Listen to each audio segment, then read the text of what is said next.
Hi guys, it's me again. Time for another quick airbrushing tutorial vid. This one was going to be on snakeskin, but that's proving to be quite complicated. I thought it might be.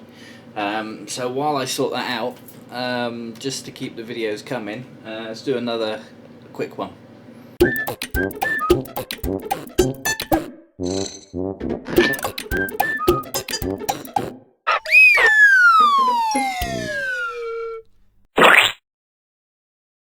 Stone is pretty simple.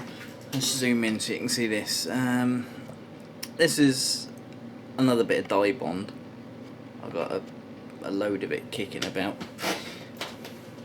It's just a dye bond panel. There we go, we're focused again. I've sprayed it this light grey colour.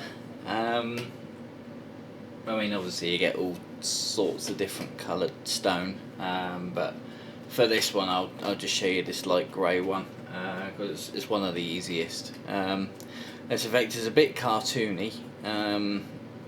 That's where my roots lay, really. I mean, I used to draw my own comics and stuff. You know, I'm a comic-y guy at heart. That's the kind of art I like. So my effect that tends to come through in my airbrushing. So this is a bit comic-y, but it gives you the basics. You can then take the knowledge from this video and apply your own style. You know, try and make it realistic if you like, you know, or stick with a cartoon look. The choice is yours. This just teaches you the basic principles, sort of thing. So you got it a nice grey like this. Then using my trusty Badger Patriot, very cool little airbrush that. Hasn't got a particularly fine nozzle on it, but we don't need a fine nozzle for what we're doing here at the moment.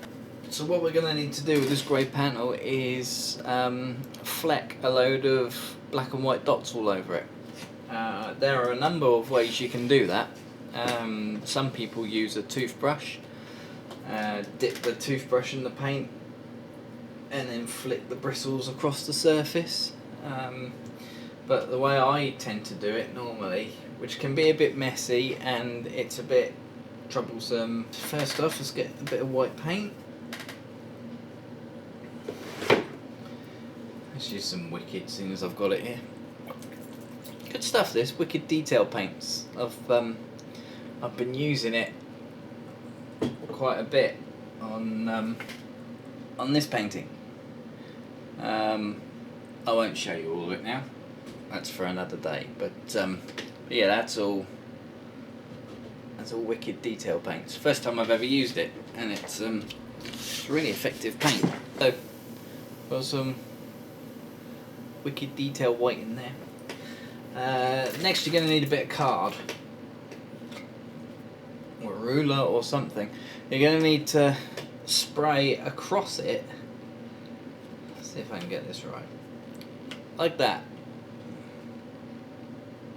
You see how this is blocking the nozzle slightly, and the effect you get is it rather than a nice fine spray, it puts these little dots everywhere. So I'm going to do a test bit over here. It's a bit trial and error though, getting the position right. There you go, you see what that's doing? Just there. It's just these fine little dots. So now I know I've got the position right, which is like that. So that the spray comes out the airbrush, hits the edge of the card and has to go over the edge of the card. So now I know I've got the position right, let's cover this panel in that.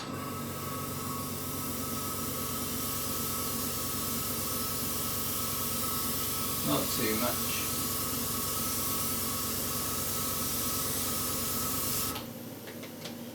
And the more random you make it, the better, really. It doesn't have to be like solid fill all the way over it.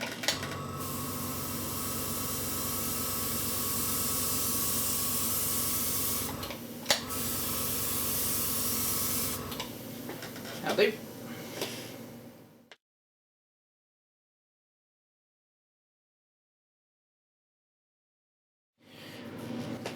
So you've done the white, next up you do black.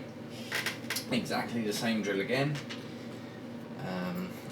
Again, I use some wicked detail black because it's what I've got to hand. Use a different bit of your card because of course now this has got white paint all over it, so I'll go down here so that I don't, or even better the other side, so that I don't spray that white all over this again. Right, so yeah, same drill on the edge of the card like that.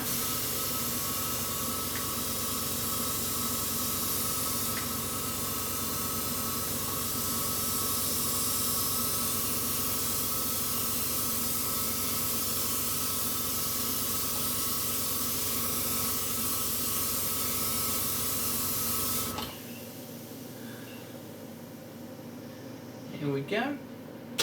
And you see how I wasn't particularly careful about having a nice even spread right the way across it. That I've got slightly darker area there, lighter area there, because of course rock is random, isn't it? So you don't want it to be perfect.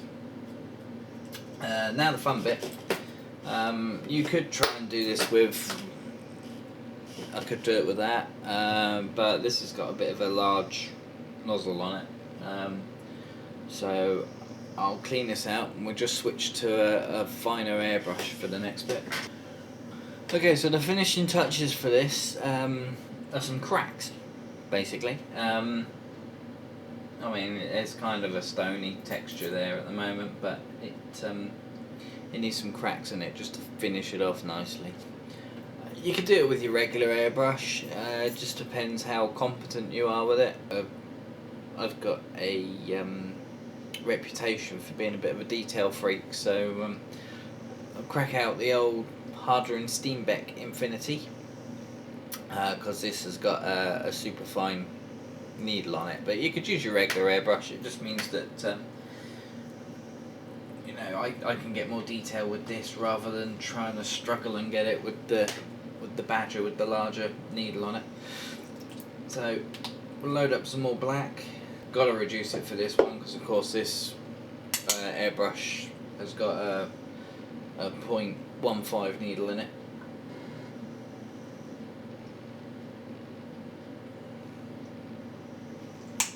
Let's try 50-50.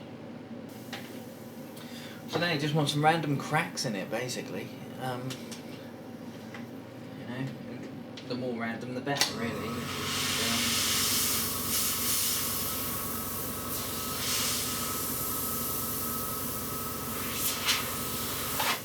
Like that kind of thing. Make it wider at one point.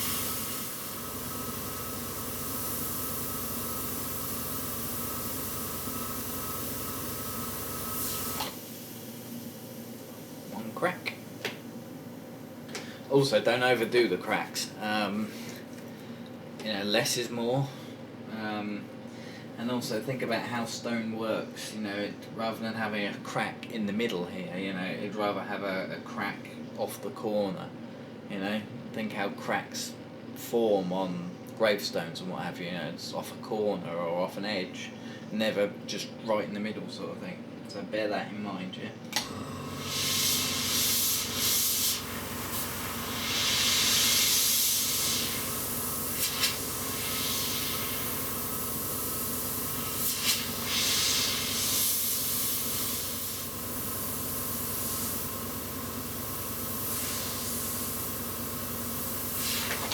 Also, another cool little tip I've found, corners like that, where you have two lines meeting,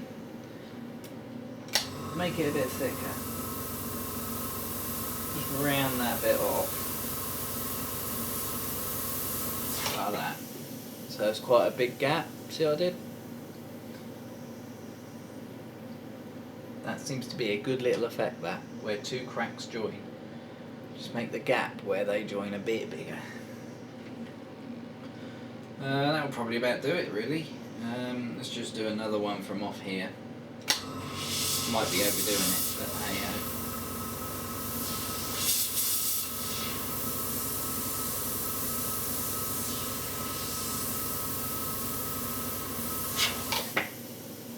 Quite a good one. Make that thicker Okay, so now we got that done. All we need to do is determine where we want the light source to come from. I like to go from the top left, and then we need to highlight the edges of our cracks with a bit of white. So let's get that done. So there you have it, guys. Add a little highlight, and that's what kind of finishes off the effect. It's a little rough, but I'm just trying to show you the basics. You know, it's not supposed to be a masterpiece, just as long as I get the information across, which I think I've done. I'll put a little picture up in a sec so you can see this in detail. But that's it basically. It's one of the easiest things to paint. That in my opinion.